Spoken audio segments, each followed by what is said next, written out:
siang. Seharusnya bukan saya yang ada di tempat ini, tapi ya saya senantiasa siapkan pelajaran-pelajaran yang Tuhan mau kita dengarkan. Bukan berarti kalau saya ban serep, saya nyomot sembarangan. Karena kalau kita hamba Tuhan, kita mau melayani Tuhan, kita harus siapkan beberapa apa yang lahir dari doa kita dan kita tulis. Waktu kita pelayanan itu diingatkan Tuhan mana yang harus disampaikan.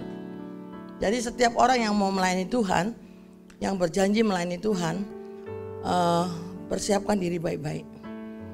Kalau saudara mau meningkatkan pelayanan, kalau saudara hanya membersihkan gereja, saudara jangan hanya membersihkan gereja. Saudara harus cari inspirasi bagaimana pemberianku ini berkenan sama Tuhan. Jangan cuma badanmu doang ngosek-ngosek gereja.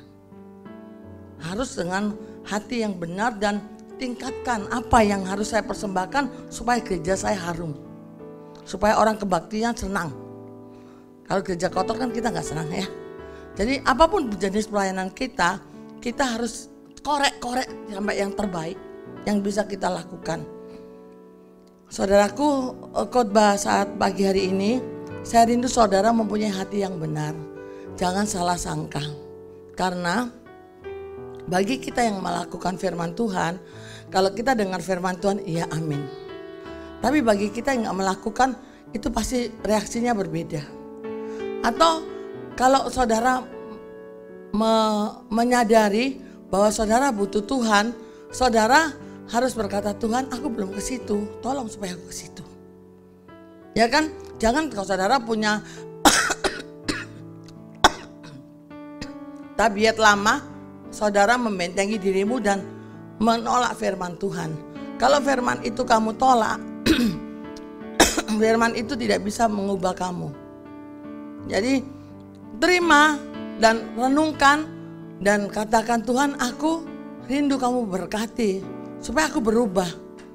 Karena tidak ada orang yang masuk surga yang kotor.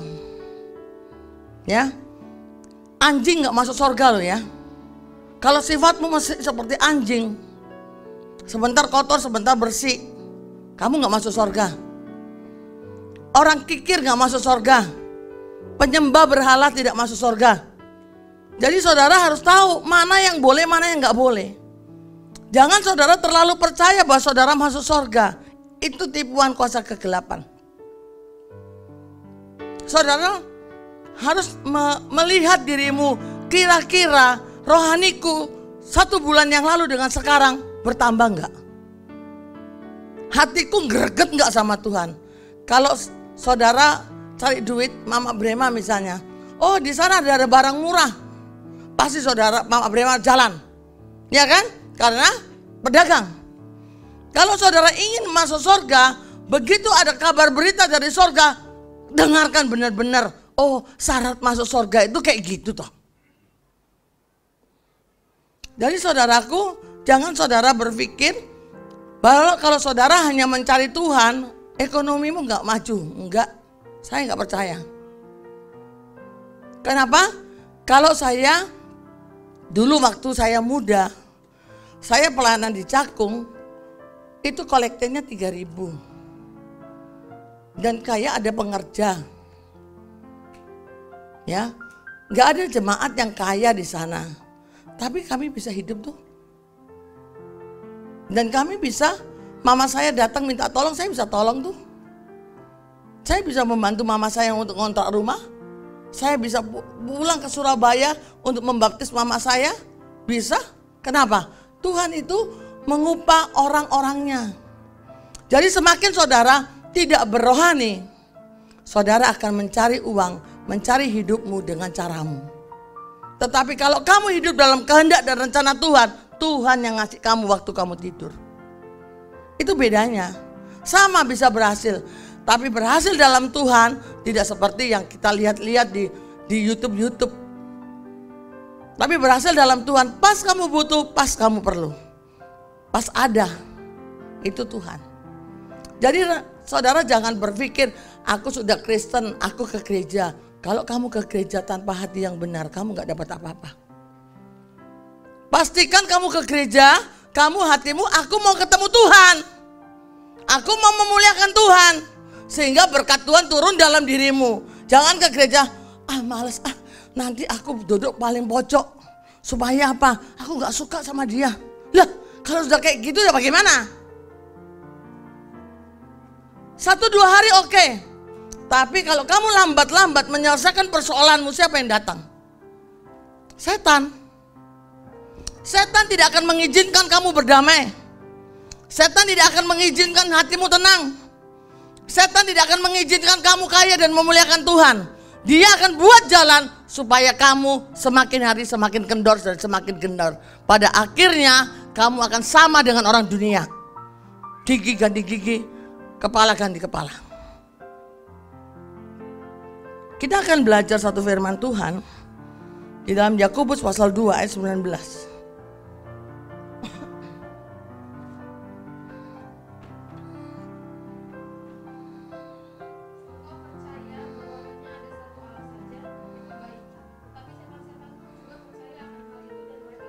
Kalau kamu cuma percaya sama Tuhan, itu gak apa-apa. Sama levelmu sama setan.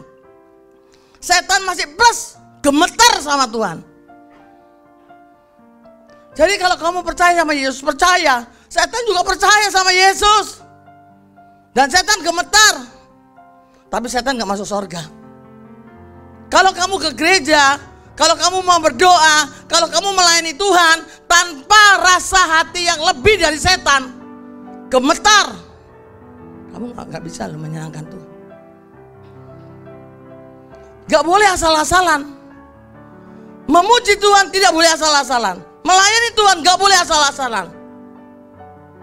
Saya katakan saudaraku, kalau saudara masuk ruang gereja dengan hati yang kotor, kau membawa aura negatif ke gereja ini. Dan setan yang kamu bawa, dia akan mempengaruhi suasana gereja ini. Sehingga kenapa penyembahannya susah? Karena ada setan-setan yang dibawa. Makanya di gereja si Pastor Nelson, sebelum kamu ke gereja, kamu berdoa dulu di depan. Minta ampun. Kenapa? Waktu berkat turun kamu gak dapat.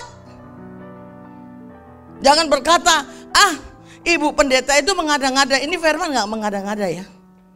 Ini firman jarang diberitakan. Kenapa? Karena gak enak. Kamu harus lebih baik dari setan supaya Tuhan berkenan sama kamu. Lalu kamu kelakuanmu kayak setan, sama dong kamu sama setan. Setan gemeter loh sama Tuhan. Kalau mau ke gereja setan gemeter. Kamu kemarin tadi malam nonton video porno. Sekarang ke gereja gak takut.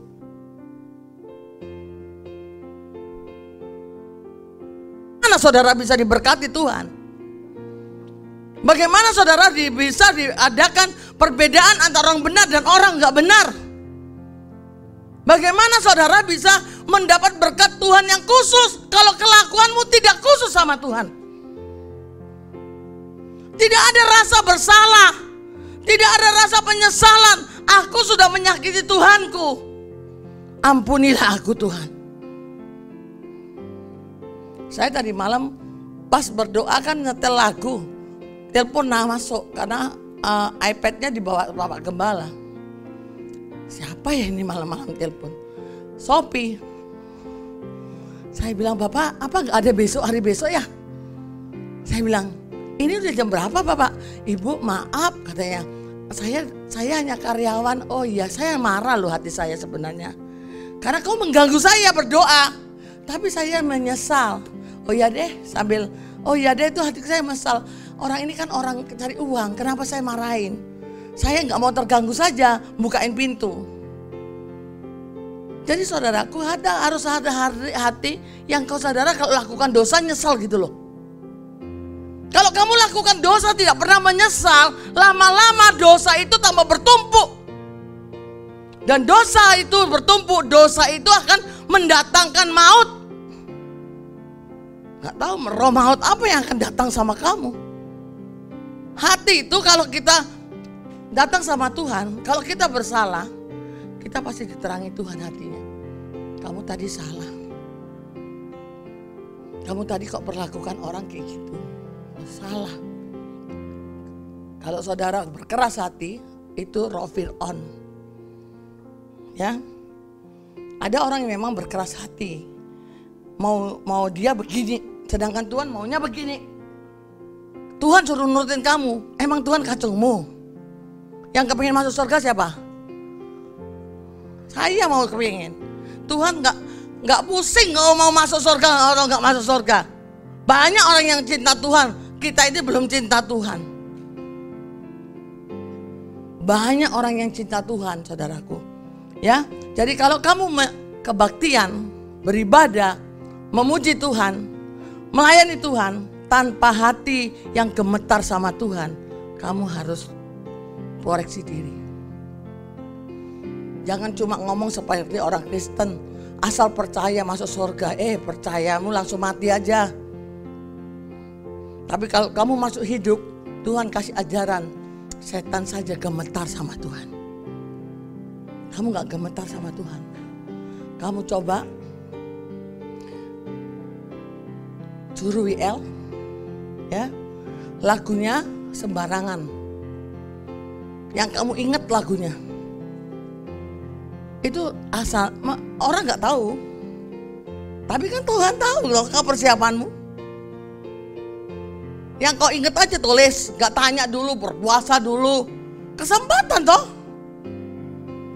Kamu asal aja, aku udah bisa melayani Tuhan, gampang, aku udah tahu. Saudara nggak dapat upah di situ, dan persembahanmu menjijikkan Tuhan. Kita pikir kalau saudara mengasihi sesuatu sama orang ya, belum tentu orang itu makan loh. Bisa dikasih orang loh, orang. Karena apa? Dia nggak suka. Bisa nggak Tuhan nggak suka sama kamu? Bisa. Coba saudara lihat Wahyu pasal 21, Wahyu pasal 12.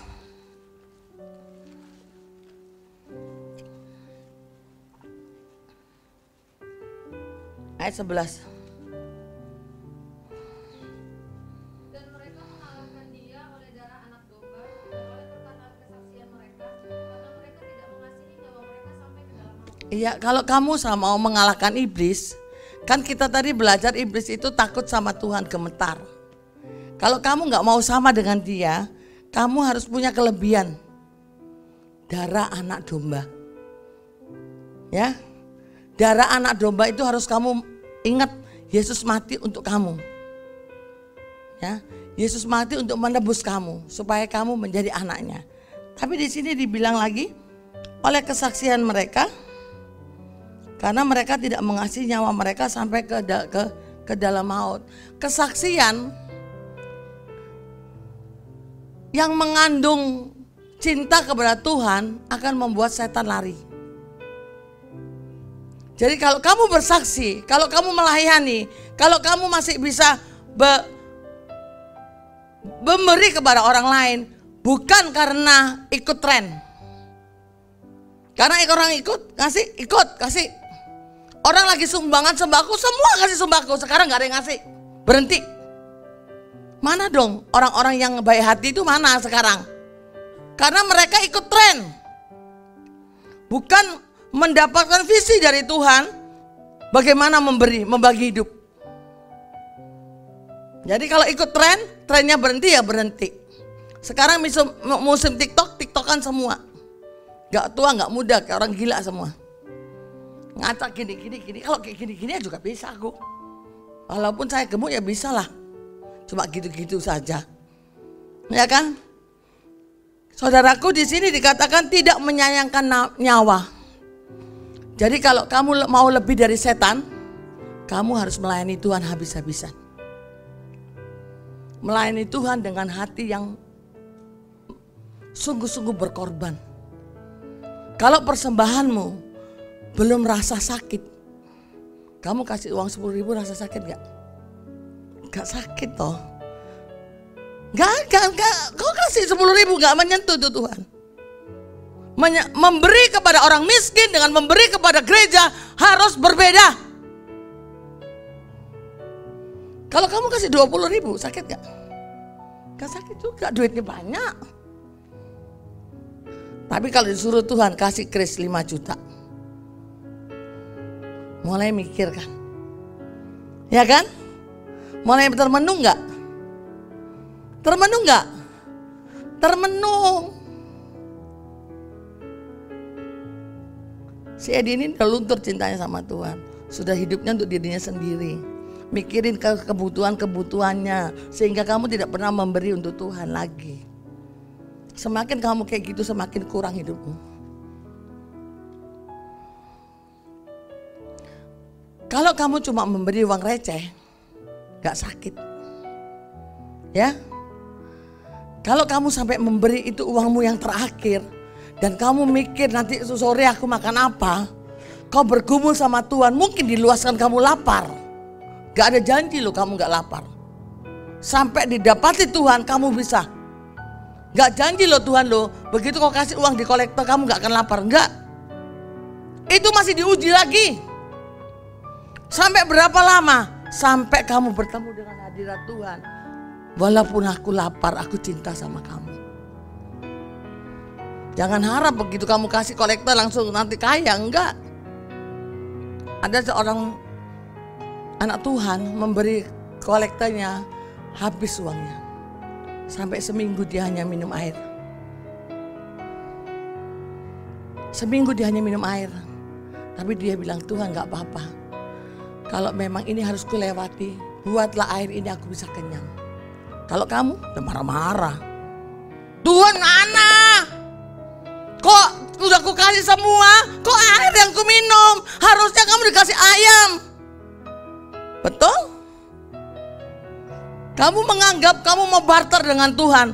Jangan lupa kita sudah dibeli harganya sama Tuhan. Dan kamu sudah dibayar Tuhan. Lunas.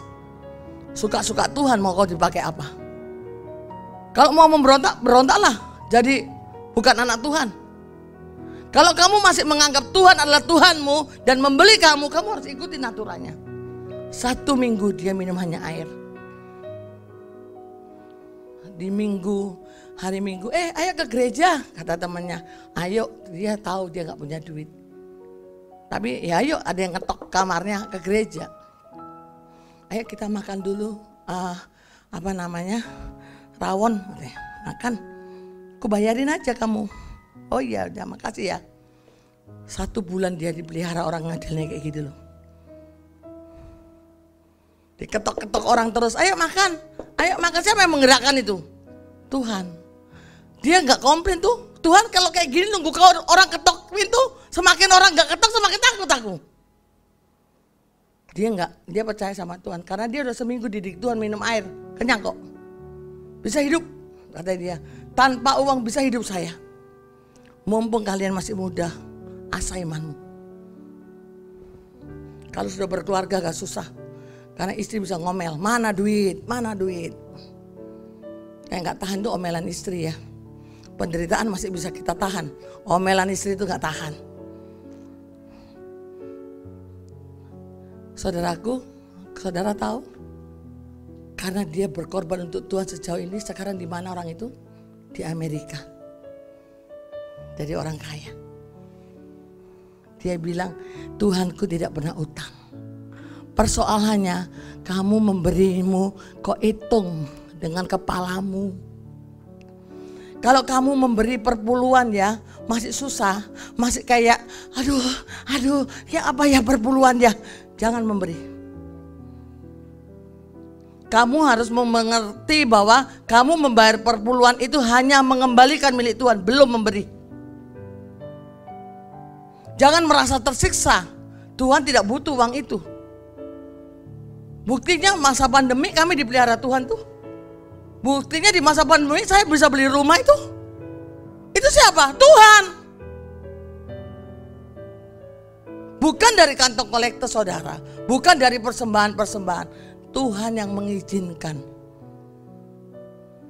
Jadi kalau saudara bayar perpuluhan, saudara masih rasa susah, gak usah bayar. Buktikan tanpa Tuhan kau berhasil gak sih? Buktikan tanpa perpuluhan uangmu aman gak? Buktikan. Supaya kamu ngerti bedanya perpuluhan dengan tidak perpuluhan. Kalau saudara perpuluhan, walaupun sekarang musim transfer ya. Jangan saudara langsung berapa transfer. Udah, saudara tanpa doa. Doain, Tuhan saya mau mengembalikan milik Tuhan. Saya mau transfer, berikan anugerah untuk Engkau ampuni kalau ada dosa saya yang saya tidak mengerti dengan keuangan saya ini, saya minta ampun Tuhan. Tolonglah agar uang ini berguna bagi kerajaan Tuhan. Berikan hikmat kepada hamba-hamba untuk menggunakan uang ini. Lah saudara gak membayar perpuluhan, di sini banyak yang gak bayar perpuluhan. Saudara ini udah masuk surga, pencuri gak masuk surga lo ya. Salam dulu tetanggamu, kau pencuri gak sih? Nyuri uang orang kamu takut, nyuri uang Tuhan kamu gak takut. Kan hidupmu palsu banget. Palsu banget. Nyuri uang orang kamu takut kan? Takut gak? Ada takutnya. Takut ketahuan, ya kan? Nanti dimaki-maki. Tapi nyuri uang Tuhan gak ada yang maki-maki. Tapi kamu sedang membuat hidupmu dengan jalanmu sendiri. Ya. Jadi jangan saudara berpikir saya minta uang saudara, enggak ya. Saya hanya memberitakan kepengen saya saudara kaya. Saya kepengen saudara mengalami berkat Tuhan. Yang saya alami. Gitu loh. Jadi saya kepengen saudara mengalami bagaimana masa pandemik. Saya ditelepon orang, "Ibu mau nggak kamu beli tas?" Mau? Ya udah mau gitu doang saya. Ya masuk Bu kamu mau tas? Enggak, nggak enak lah hamba Tuhan tuh apapun dikasih ya mau. Kok kamu suaranya kayak gitu sih Bu katanya. Kenapa Bu? Aku bilang gitu. Kayak lagi susah hatimu. Enggak, biasa-biasa aja. Aku bilang gitu. Kamu tahu nggak Bu tas ini Bu? Sebenarnya ini Bu ya. Aku nggak mau kasih kamu. Kenapa Bu? Aku bilang gitu. Kalau Ibu masih senang tasnya nggak usah. Aku bilang gitu. Tasnya itu Dior loh Bu. Dior loh. Dior itu dijual masih laku 30 juta. Itu Dior. Ya. Saya berkata, "Alah, aku kasih Dior. Paling juga aku simpan." Aku pakai tas kresek aja senang. Gak ada, kamu pernah lihat saya pakai tas bagus? Jarang banget.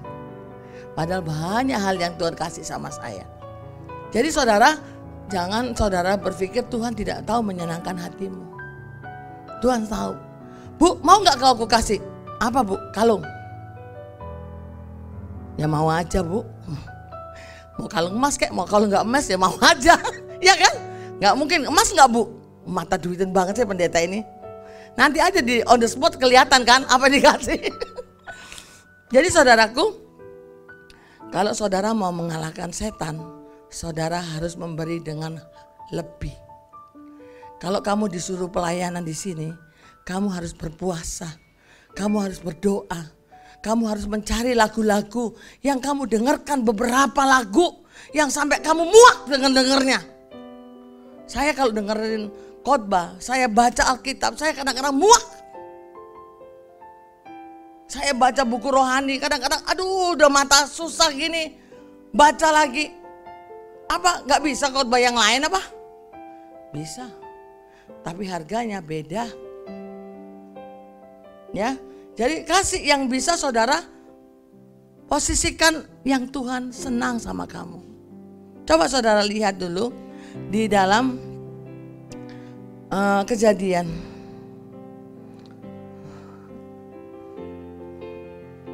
Matius dulu. Matius 26. Ayat 7 dan 8. Coba cepat-cepat.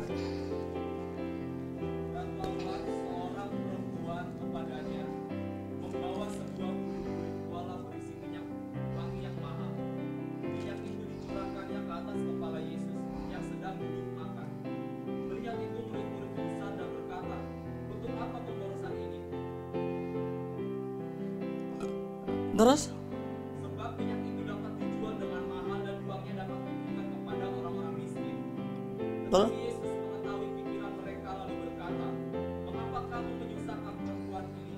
Sebab dia telah melakukan sesuatu perbuatan yang baik kepadaku. Karena orang-orang miskin selalu ada padamu, tetapi aku tidak akan selalu bersama-sama kamu." Iya. Jadi saudaraku, Maria Magdalena memberikan minyak narwastu yang orang lihatnya kayaknya boros, kayaknya goblok. Kenapa? Minyak narwastu itu bagi orang Yahudi itu dipersiapkan masih dia SD, TK. Kamu harus nabung, mamanya nabung untuk beli minyak narwastu. Untuk anaknya waktu kawin, minyak itulah dipecahkan di depan suami. Tandanya dia masih perawan. Gitu, itu artinya. Ya, tapi minyak itu dipecahkan di kaki Yesus seharga hidupnya. Makanya Tuhan bilang orang ini akan diingat terus dimanapun Injil diberitakan. Kalau kamu mempersembahkan yang terbaik, kamu akan diingat Tuhan terus. Jangan kamu jadi song leader pun asal-asalan, doa pun asal-asalan. Gak boleh. Saya bilang sama anak saya, kalau persembahan itu bukan kamu rasa sakit, bukan persembahan. Ya, persembahan itu harus membuat kamu sakitnya. Itu baru persembahan.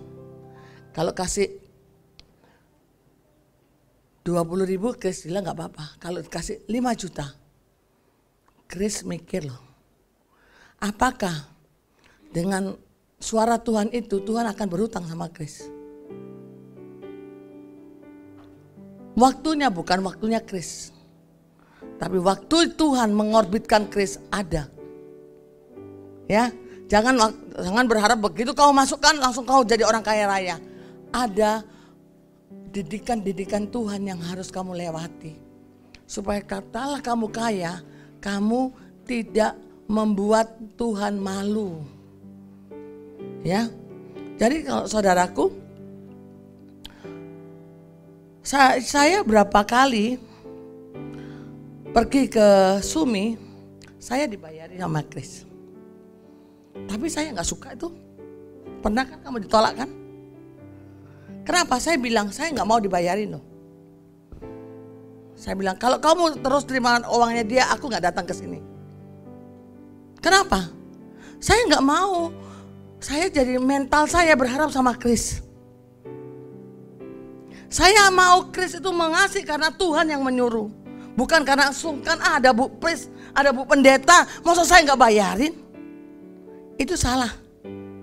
Kalau kamu memberi saya, itu kamu harus tahu dia hamba Tuhan, aku menabur untuk Tuhan. Saya marahin loh sama orangnya. Saya tidak mau ya. Wah katanya itu kan sudah jemaat yang baik Bu Pris, katanya Susumi. Kamu hoki? Enggak. Saya nanti kalau suatu hari dia nggak bayarin, saya bisa kecewa loh. Aku nggak mau hati saya kayak gitu. Hati saya latih supaya saya tidak mudah kecewa sama orang. Enak nggak dibayarin? Enak lah, ya kan? Tapi saya nggak menikmati itu. Saya takut suatu hari pas ketemu Chris gak bayarin, apa gak sakit takut? Oh, Chris ini ada masalah apa ya kok gak bayarin saya? Hati yang bergantung sama manusia itu Tuhan gak suka. Saya tidak mau itu. Kalau saya manfaatkan Chris bisa. Saya sering simpen mobil saya jauh-jauh. Tapi si Chris tahu tante di dalamnya. Kenapa saya simpen jauh-jauh? Saya gak mau dibayarin. Saya nggak mau. Saya bilang saya tidak mau dibayarin orang ini. Kenapa? Nggak boleh. Hatiku nanti jelek. Saya akan cocokkan jam saya sama terapi. Itu hati yang jelek, saya bilang. Jadi orang itu jadi hormat sama saya. Oh kalau hamba Tuhan nggak boleh gitu ya Bu? Nggak boleh. Hamba Tuhan tidak boleh mengambil keuntungan kepada jemaatnya. Saya bilang kalau Chris nanti mau bayar, bilang sudah dibayar. Saya kasih aja kartu saya, nih pegang kalau si Kris tiba-tiba datang. Sekarang saya tanya, kalau mau pergi, si Kris datang nggak, jadwalnya apa? Oh, jangan samakan saya sama dia. Itu taktik saya, supaya saya tidak terperosok dengan persembahan si Kris, sehingga mata saya tertutup. Saya tidak mau. Ya, jangan saudara pikir saya senang dikasih duit ya. Saya sudah dikasih Tuhan semuanya. Ya, kalau saudara mau memberi, itu karena saudara menghargai Tuhan yang saya layani. Kalau saudara mengerti bahwa saya adalah hamba Tuhan, saudara lakukan tugasmu, Tuhan pasti berkati kamu. Kalau saudara menutup pintu hatimu, kalau kau mendapat pengajaran, kata firman Tuhan, kau tidak membagi segala sesuatu yang kau miliki kepada orang yang mengajar kamu gak dapat berkat loh.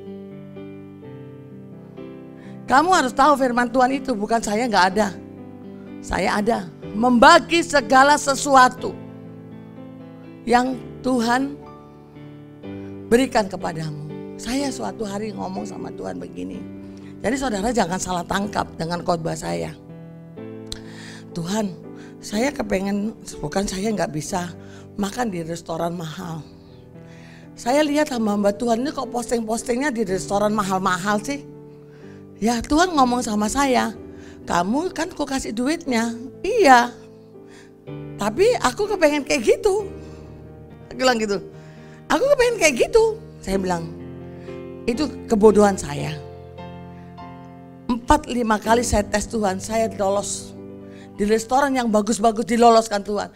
Tapi saya bilang ampun ya Tuhan, ampun. Saya kepengen mirip kayak orang. Padahal Tuhan lebih baik mengangkat saya. Sekarang saya nggak mau kau ditraktir di planet lain pun saya nggak apa-apa. Karena saya sudah puas dengan Tuhan saya. Ya. Jadi saudaraku, kamu harus mempersembahkan yang terbaik yang bisa kamu berikan. Sehingga kamu rasa doa-doamu bermanfaat sama kamu. Kamu berdoa, berpuasa, tapi kamu hidupmu sekitar hidupmu saja. Sekitar hidupmu. Kamu tidak pernah memikirkan masa depan orang. Kamu tidak pernah memikirkan orang ini makan apa. Kamu tidak pernah berusaha orang ini kalau dia nggak sekolah apa efeknya. Orang ini kalau nggak punya ijazah apa efeknya. Kamu tidak pernah memikirkan orang lain. Kamu berpikir hanya keluargamu saja yang berhasil. Saat siang hari ini, mari minta tolong sama Tuhan. Supaya engkau bisa dipakai Tuhan, hidupmu masih berguna bagi orang lain. Bagi anak-anak Tuhan. Tadi pagi ada orang yang berkata, mau ucapan syukur, anak Tuhan mau dikasih Indomie. Enggak bisa, bilang gitu. Saya tidak terima persembahan itu, saya bilang. Kenapa? Kalau mau tanya Indomie itu 150 dus. Ya, 50 dus dikasih orang. Itu tinggal ngambil aja. Kenapa? Beda mengasih orang di jalanan dengan mengasih makan anak Tuhan di gereja ini. Kalau ngasih makan orang gereja di sini, saya harapkan dengan rasa hormat. Gak bisa sekedar kayak ngasih orang jalanan. Ini anak Tuhan loh. Gak boleh diperlakukan sembarangan. Saya tidak boleh memperlakukan kalian sembarangan, Tuhan marah. Tuh, kamu juga gak boleh perlakukan saya sembarangan, Tuhan juga marah. Kita ada porsi kita masing-masing. Jadi bukan masalahnya dikasih makan senang. Kita harus tahu dimakan itu ada hormat enggak? Kepada Tuhan dan kepada kita yang melayani Tuhan. Ya, jadi pastikan kamu memberi yang terbaik yang bisa kamu lakukan untuk Tuhan. Coba Kejadian pasal 4. Ayat 4-5.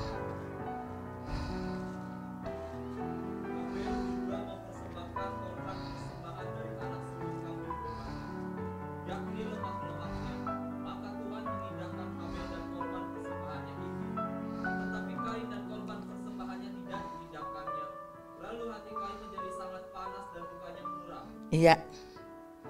Jadi Kain dan Habel, Tuhan kan senangannya kambing domba. Habel memberi yang terbaik hasil ternaknya. Kain memberi hasil tanamannya. Kan bisa alasan toh. Lah kan aku memang petani, masa suruh ngasih kambing? Bisa enggak? Tapi kan Tuhan sudah punya kesenangan. Tuhan senangnya kambing, kau suruh makan sayur. Ya kan? Kalau Tuhan senang kambing, jangan kasih sayur, gak dimakan. Kain tidak berusaha menyenangkan Tuhan. Dia memberi apa adanya. Kalau saudara misalnya kasih saya makanan donat, ya saya terima, tapi saya kasih orang.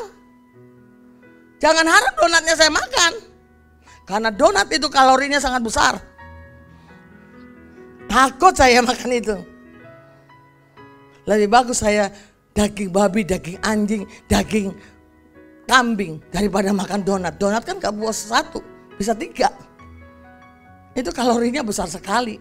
Dan saya tidak suka makan donat yang modern. Saya suka donat yang jadul. Jadi kalau kita memberi kepada Tuhan, kita harus tahu kesenangan Tuhan apa. Jangan asal-asalan. Kasih yang bisa, oh Tuhanku senang kambing. Ya pelihara dong dari dulu. Supaya kambingnya bisa besar walaupun kamu petani. Bisa tidak? Ada Ibu Ramlan dulu, dia terpuruk gak punya duit. Tapi setiap kali kebaktian ada aja yang dibawa. Daun singkong lah. Kadang-kadang singkongnya. Saya tanya, dari mana Ibu dapat ini? Saya berusaha bantu orang yang punya kebun, Bu. Kalau hari Sabtu. Supaya Minggu ada yang saya bawa ke gereja. No. Itu hebat loh. Dan Ibu Ramlan ini anak-anaknya sampai hari ini menjadi pendeta-pendeta yang diberkati Tuhan. Maksud anaknya dapat hadiah mobil Innova dari bank. Saya bilang, berapa rekeningnya? Gak besar. Tapi dapat undian, dia yang dapat. Sehingga bayar itu pajaknya ngutang sana ngutang sini. Karena gak cukup uangnya. Itu rezeki dari mana? Karena mamanya menabur singkong. Singkong keluarnya Innova loh. Gimana? Kalau kamu tidak pernah menabur yang baik, anakmu tidak akan menerima yang baik. Taburlah jahat terus. Anakmu akan menuai kejahatan. Coba saudara lihat, Tuhan senang dengan pemberian Habel. Pemberian itu langsung, aduh katanya, kalau dia yang menyanyi katanya Tuhan, hebat itu nyanyiannya, senang aku. Suruh dia nyanyi lagi. Udah suaranya kacau, persiapannya kacau, gak pernah puasa, gak pernah berdoa untuk pelayanannya. Jangan yang gak pelayanan senyum-senyum ya. Yang pelayanan aja masih dihakimi, apalagi kamu yang gak pelayanan. Mana pelayananmu? Jangan main terus. Harus punya buah pelayanan. Harus kau tunjukkan cintamu sama Tuhan. Kalau kamu malam-malam mau pergi kemana-mana, malam-malam pun kau harus mau menginjil. Tuhan itu butuh lihat kesetiaanmu. Kita lihat dulu Kejadian pasal 22.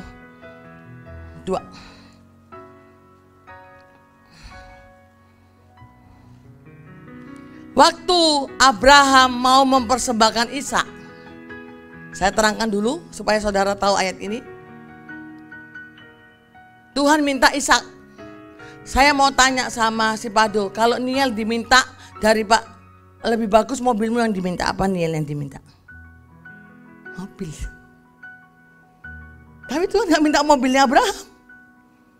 Tuhan gak minta untanya. Tuhan gak minta barang-barang bagusnya Abraham. Tanahnya Abraham banyak, gak diminta sama Tuhan buat gereja, enggak. Tuhan bilang minta anak itu. Ya kan? Tuhan minta yang terbaik yang bisa kamu berikan. Jangan terlalu memanjakan anak lebih dari Tuhan. Bisa kau berurusan dengan Tuhan. Suatu hari saya akan berkhotbah itu. Kalau kamu untuk anakmu terus ada uang, untuk Tuhan gak ada uang, kamu cilaka loh. Untuk Tuhan harus selalu yes. Kelebihan Lois apa Pak? Kelebihan Lois itu kalau saya bilang Lois beli ini ya, walaupun dia gak punya uang, iya tante. Iya tante, itu kelebihan anakmu. Itu kelebihannya. Saya tahu dia gak punya duit, tapi kalau dia Tante Lois kau nanti patungan. Iya tante. Padahal itu kasbon itu. Dia mencintai Tuhan lebih dari kemampuannya. Jadi kalau untuk anakmu kamu ada duit, untuk Tuhan kamu gak ada duit. Ya, itu salah. Jangan mencintai anak lebih dari Tuhan. Kita harus mencintai Tuhan lebih dari anak kita. Kadang-kadang saudara, kalau suamimu memberi, kau bisa ngomel kan? Memberi pakai otak dong, makan anakmu apa? Aku pernah dengar orang kayak gitu. Kenapa berantem? Saya tanya. Karena memberi di gereja, berapa kau kasih di gereja? 50.000, aduh 50.000 aja berantem. Berarti selama ini kolektornya berapa ya? 50.000 aja saya harus datang mendamaikan loh. Karena kolektor 50.000, istrinya gak terima dengan kolektor 50.000. Otakmu gak ada, ngasih kolektor 50. Waduh. Jangan ngasih persembahan tahu istrimu. Nanti istrimu bisa ribut. Kadang-kadang ya, saudara harus tidak perlu tahu urusan suami. Kalau semua harus tahu, kamu pusing kepalamu. Kalau bagian memberi saya, papi gak usah tahu juga. Terserah, kalau usah memberi ya terserah urusanmu. Gak harus saya laporkan, papi tadi saya kasih orang itu enggak. Suami saya pun punya ATM, dia boleh memberi. Saya gak tanya, papi kamu tadi memberi waktu orang itu meninggal berapa? Waktu orang itu sakit berapa? Enggak, sukanya dia lah. Kenapa? Apa yang dilakukan dia ngefeknya ke saya kok. Kebaikan yang dia tabur aku juga terima kebaikannya. Karena kami sekeluarga. Jadi Abraham waktu mempersembahkan Ishak, ya mungkin gak ngomong sama istrinya. Kalau ngomong bisa perang itu. Ya kan Vena ya. Kalau itu Niel mau dipersembahkan sama Padu, wah apapun kau halangi Padu, gebukan pun jadi. Jangan bawa Niel. Tapi Abraham lebih mencintai Tuhan ketimbang anaknya. Ya, dia buktikan mau dipotong sama Abraham karena Tuhan mau. Dan akhirnya dia disebut bapak orang percaya. Karena dia mau mengorbankan anak satu-satunya. Disebut dia jabatannya bapak orang percaya. Karena dia melakukan sesuatu yang membuat Tuhan, Tuhan harus senang dengan persembahanmu. Dengan doa-doamu. Kalau doamu ngantuk-ngantuk terus, periksa diri. Kenapa Tuhan aku kok ngantuk terus? Kebanyakan makan. Kalau mau doa ya jangan makan dulu, pasti ngantuk. Lapar itu lebih bagus berdoa. Ya saudara lihat ayat 20, apa yang diterima Abraham. Pasal 22 ayat 19.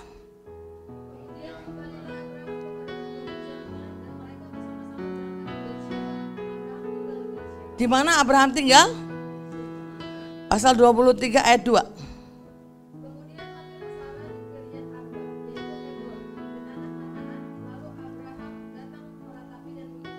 Setelah peristiwa Ishak gak jadi dipotong, si Sarah ngambek. Pergi, kurang ajar lo, anak gua mah dipotong. Pergi dia ke Kiryat Arba. Jadi pisah rumah Abraham itu setelah itu saudaraku. Abraham pilih pisah rumah dengan Sarah demi Tuhan loh. Aku baca ayat ini gila juga ini si Sarah. Awas kau ulangi lagi, ku potong kau ya. Abraham mesem-mesem aja. Pisah rumah loh Abraham dengan Sarah sampai mati. Ini Sarah mati, Abraham datang. Ya ini ayatnya. Jadi kalau persembahanmu harus membuat Tuhan, wow. Harus membuat Tuhan, jangan dikit-dikit. Kita kan suami istri, semua harus rundingan dong. Kalau ke Tuhan sendiri-sendiri. Gak bisa. Saya dulu itu saya gak ngerti Tuhan. Kalau suami saya ikut saya, mungkin gak jadi saya. Suami saya bilang persembahan saya ngatur. Kamu gak bisa. Kenapa? Dulu saya gak ngerti Tuhan. Jadi dia pegang semua uang. Gak apa-apa. Dia ngasih. Setiap ada hamba Tuhan dibuka tasnya dikasih. Oh caranya kayak gitu. Iya caranya kayak gini. Oh lama-lama saya kan transfer hidupnya dia. Baru saya dipercaya sampai hari ini. Kalau diajak rundingan, gimana sih papi kok kasih uangnya sama itu hamba Tuhan? Kita aja belum bayar kontrak. Panjang ceritanya berantem. Ya kan? Karena iman saya dengan iman dia nggak sama.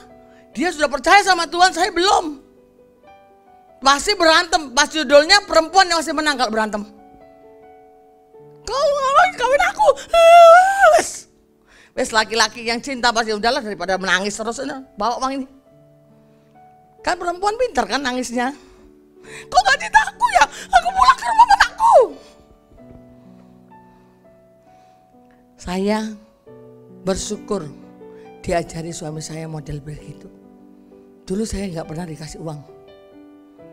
Saya dikasih uang hanya 50%. 50% semua dipegang suami saya untuk pelayanan.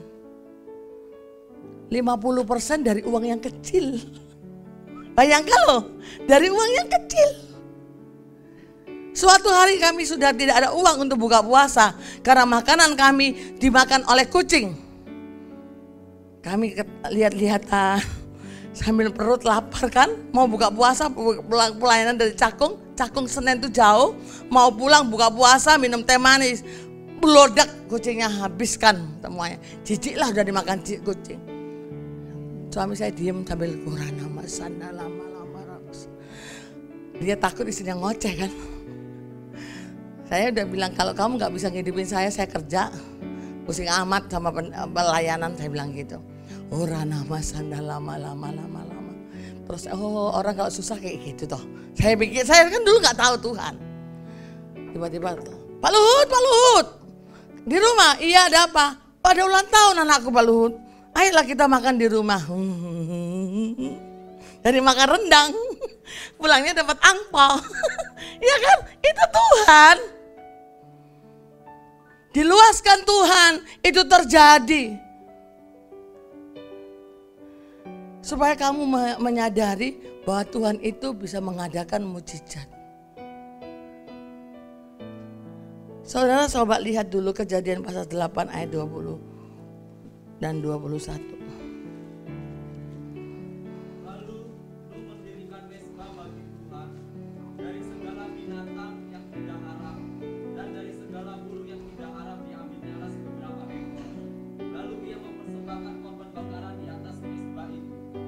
Ketika Tuhan mencium persembahan yang harum itu, berfirmanlah Tuhan dalam hatinya, aku takkan mengutuk bumi ini lagi karena manusia, sekalipun yang ditimbulkan hatinya adalah jahat dari sejak kecilnya, dan aku takkan membinasakan lagi segala yang hidup seperti yang telah kulakukan. Iya, tatkala Tuhan mencium bau harum persembahanmu, Dia akan menghilangkan kutuk dalam hidupmu.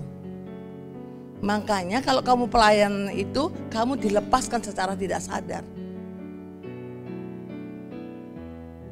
Karena tatkala persembahan itu naik, tenagamu untuk Tuhan mati-matian, semuanya kamu lakukan yang terbaik yang bisa kamu lakukan. Tuhan meniadakan kutuk. Jadi untuk menghilangkan kutuk tidak hanya doa puasa, melayani Tuhan, mempersembahkan yang terbaik. Kemarin keyboard, Sista pelayanannya sudah sangat turun, tidak pernah mengulik lagi. Saya rasa berat sekali main keyboard dengan Sista itu berat. Kenapa? Saya berdoa sama Tuhan suatu hari. Tuhan, saya mau khotbah, saya mau didatangkan semi. Loh kata papi, gak bisa semi, ini dilarang pemerintah. Ya sudah, aku kepengen semi datang. Ternyata semi datang tuh. Ini diimport dari sorga loh. Didorong sama malaikat, datang kau, Priscilla butuh kau. Kenapa? Karena saya mau mengajari menyembah Tuhan. Gak kena ini, Siska mainnya kadang-kadang kalau memainkan musik, kalau kita gak di hadirat Tuhan, itu mematahkan perjuangan kita masuk ke roh. Saudara tahu berat loh membawa orang ke dunia roh itu. Dari dunia nyata ke dunia roh. Dan roh itu yang Tuhan senang. Tuhan mencari penyembah-penyembah Allah dalam roh dan kebenaran. Jadi perbaiki sistem pelayanan. Cari waktu yang kamu tahu lagu ini harus kucari. Kalau nanti orang pendeta meminta penyembahan, itu enggak penyembahan.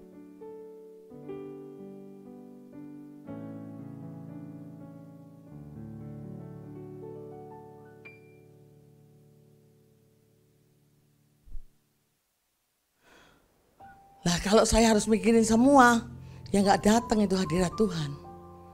Saya lebih bagus sama main musik sendiri. Lebih bagus walaupun berantakan, tapi saya tahu Tuhan senang dengan permainan itu. Jadi saudaraku, pelayanan, persembahan yang harum membuat kutuk jadi hilang. Ya, ayat terakhir di Roma pasal 12.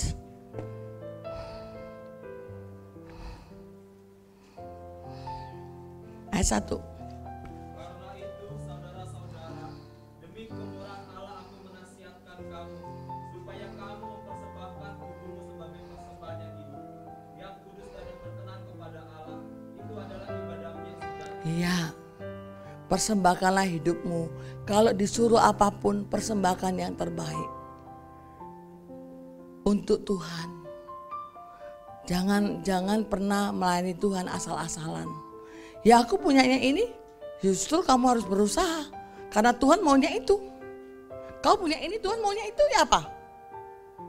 Kau maunya ini ya Tuhan gak mau makan. Kau petani, Tuhan maunya daging yang gak dimakan. Jangan persembahan asal-asalan. Usahakan yang terbaik yang bisa kamu lakukan. Kalau kamu berkata, ya Tuhan kau cukup mengerti keadaanku. Iya, tapi kamu harus juga cukup mengerti dengan Tuhan. Jangan Tuhan juga suruh ngerti kamu terus. Karena manusia tidak akan pernah bisa mengalami mujizat tanpa Tuhan bekerja dalam hidupnya. Ada seorang hamba Tuhan yang dia itu rumahnya kebanjiran terus. Sejak dia kecil sampai dia dewasa. Waktu dia Buddha rumahnya kebanjiran. Waktu dia Kristen rumahnya kebanjiran. Kan bedanya apa dong rumahnya Kristen dengan rumahnya Buddha? Sama-sama kebanjiran. Dia nyek sama temennya, belilah itu apa kapal-kapal itu loh.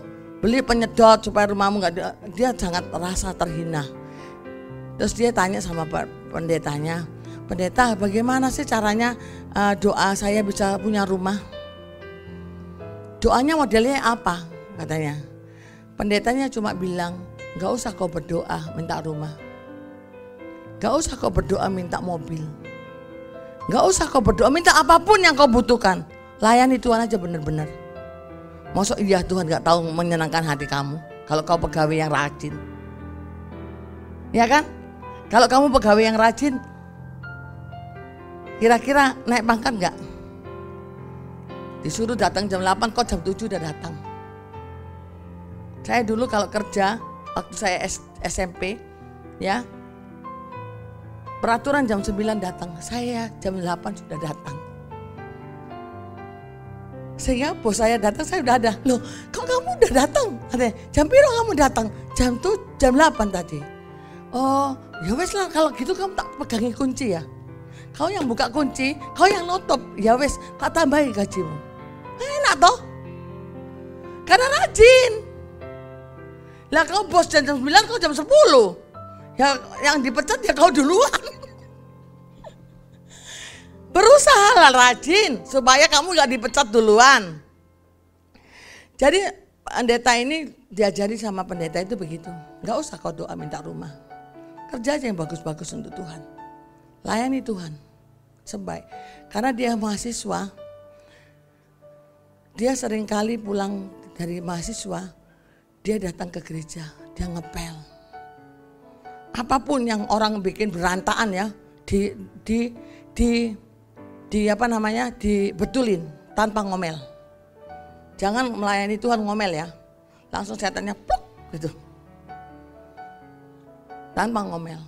Sampai dia selesai kuliah, sampai dia kawin, rumahnya tetap banjir. Ya. Padahal dia udah habis-habisan melayani Tuhan. Dia itu puasanya hebat, 3 hari 3 malam, 6 hari 6 malam. Tapi sampai dia kuliah dari SMP, sampai dia kawin, sampai punya anak, rumahnya kebanjiran. Tapi dia nggak putus asa. Dia bilang ya sudah, karena dia udah dekat Tuhan. Kalau Tuhan mau ya sudah, legowo aja, suruh nyeroin ya nyeroin. Mengucap syukur sambil nyeroin sambil nyanyi-nyanyi. Suatu hari daerah itu kebanjiran yang sangat parah. Dia bilang sama istrinya, ini yang terparah ya katanya. Ya udahlah, kita seroin rame-rame aja. Terus tiba-tiba ada jemaat yang kenal dia datang, Bapak, rumahmu kebanjiran ya? Iya, katanya. Ya udah Pak, cari kontrakan aja. Jemaat ngomong cari kontrakan, ya gampang, duit kondi, ya kan? Kan orang cari kontrakan, tapi kan dia hamba Tuhan yang sudah terlatih. Oh iya Pak, iya, tak cari. Enggak, mana duitnya Pak? Enggak. Oh iya Pak, tak cari. Tapi ya dia enggak cari, karena enggak ada duit. Kalau ada duit dia pindah dari dulu toh. Kenapa mau rumah kebanjiran? Ya Pak, 2 minggu kemudian, loh Pak, belum pindah Pak? Belum nyari kontrak, belum. Gini Pak, katanya, tadi malam Tuhan ngomong sama saya, katanya, bahwa aku harus bangunin rumahmu. Karena 2 minggu dia gak cari-cari, akhirnya Tuhan bekerja di hati orang itu, bangunkan rumahnya. Bukan kasih uang kontrak loh ya, bangunkan rumahnya dia. Dibangunkan rumahnya. Ya kan? Dibangunkan rumahnya, dan ini salah satu jemaat yang mengganggu. Saudara harus sabar, karena kalau daripada saya yang dimaki-maki, ini anggap aja lalang-lalang. Jangan diperhatikan, itu sangat mengganggu saya. Saudara harus banyak berdoa. Melayani opung-opung itu gak seperti yang melayani anak muda. Ya, akhirnya ya udah, carilah mah kontrakan. Lah istrinya saking pedenya karena perbuatan Tuhan yang dahsyat, dia cari kontrakan. Tapi aku nggak mau bayar. Loh, cari kontrakan aku nggak mau bayar.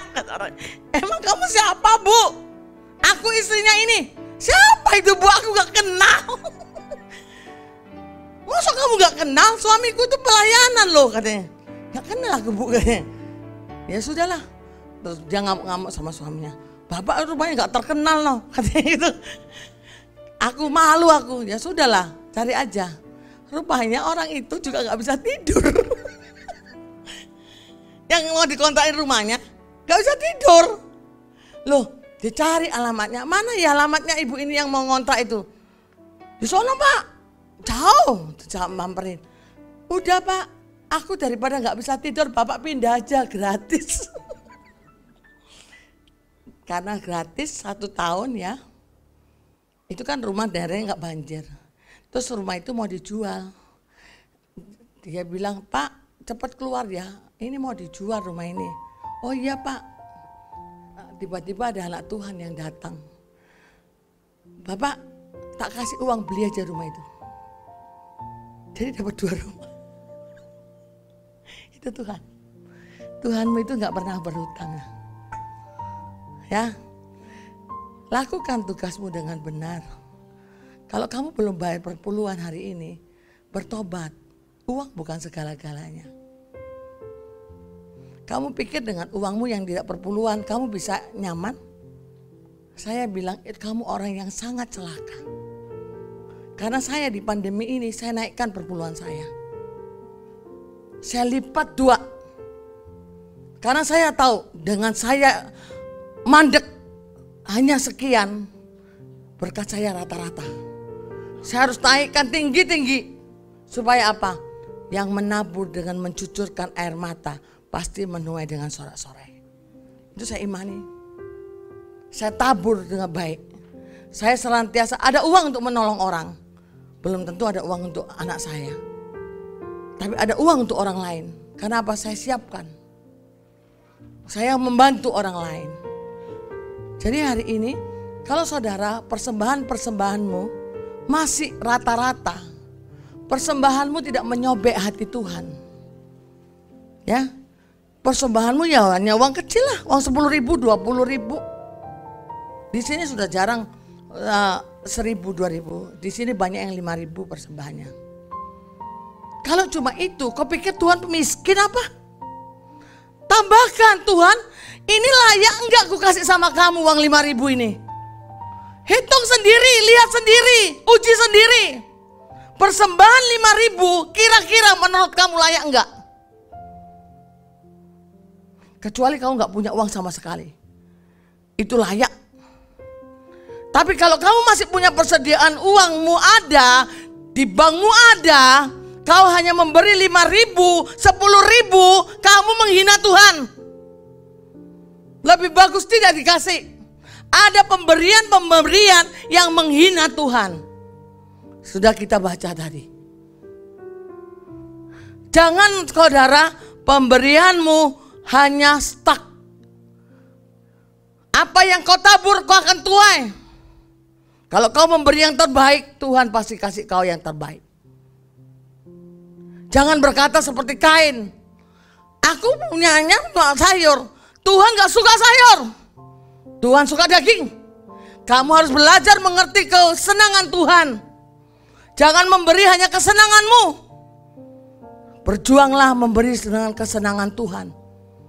Berjuang membaca hati Tuhan senangnya apa. Kalau Tuhan kau senangkan, jangan kita suka bikin repot Tuhan terus.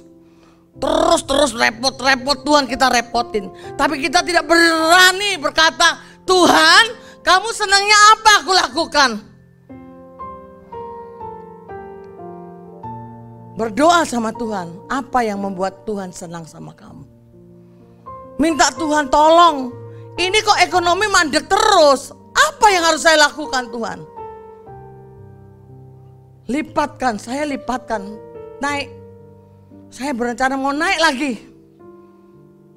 Kenapa? Semakin sulit saya harus semakin mencari Tuhan. Karena orang sekarang tidak bisa memberi, semuanya butuh uang. Hanya Tuhan yang bisa mendatangkan uang bagi saya, bagi saudara. Kalau kamu betul-betul bertuhan, Tuhan akan bukakan hal-hal yang mustahil, yang impossible. Saya pernah melayani orang seumur-umurnya saya tidak pernah dikasih uang. Saya tahu orangnya sangat kikir. Saya tidak pernah dikasih uang. Sudah hampir 7 tahun saya melayani tidak pernah. Suatu hari saya berkata, Tuhan, saya mau minta tolong sama kamu. Saya tahu Tuhan itu Tuhan yang besar. Engkau mampu mengadakan. Aku kepengen merasakan uang orang ini. Karena kalau telepon dia lama-lama, tapi gak pernah memberi. Dia begitu banyak menyita waktu saya, tapi saya enjoy aja. Tapi saya kepengen dong, kepengen rasakan, ini apa sih rasanya uang orang ini. Suatu hari saya kaget loh. Saya makan, biasanya pulang makan ya biasa. Dia untuk uang banyak. Itu apa itu dalam hatiku ya? Oh paling mau ngasih orang. Karena saya gak pikir ngasih saya. Karena saya pikir biasanya dia orang kaya kan kalau untuk ngasih orang yang menguntungkan dia boleh lah gitu loh. Tapi kalau hamba Tuhan ya uang kecil-kecil aja. Kan gitu kan? Kalau orang yang nggak takut Tuhan, orang yang nggak tahu nilainya Tuhan itu mahal. Kalau mau ngasih orang gede-gede, kalau ngasih hamba Tuhan kecil-kecil saja. Saya jadi waktu dia ngitung saya palingkan muka saya pilih paling dikasih ke orang. Tiba-tiba dia masukkan amplop dan dia bilang gitu, Bu, ini untuk kamu. Loh, kenapa Bapak kasih saya? Rasanya saya itu didorong Tuhan ngasih kamu. Kemarin malam kok aku minta kok sama Tuhan. Saya sudah cukup sekali doang, gak mau saya minta lagi. Udah tahu kok rasanya, kayak gitu doang uangnya. Jadi saudaraku, apapun bisa kamu minta. Kamu harus membaca keinginan Tuhan. Layani Tuhan dengan benar-benar. Persiapkan kalau mau kebaktian, hatimu kau periksa. Hatiku ini marah gak ya sama Tuhan? Hatiku marah gak ya sama orang? Periksa, kemarahan itu jauh dari hadirat Tuhan. Kalau orang suka marah, Tuhan jauh. Ya, kebencian malah jauh lagi. Sudah marah jauh, malah kebencian jauh lagi. Mari kita mau sama-sama menjadi orang yang berhasil sebelum Tuhan datang menjemput kita. Tuhan memberkati kita.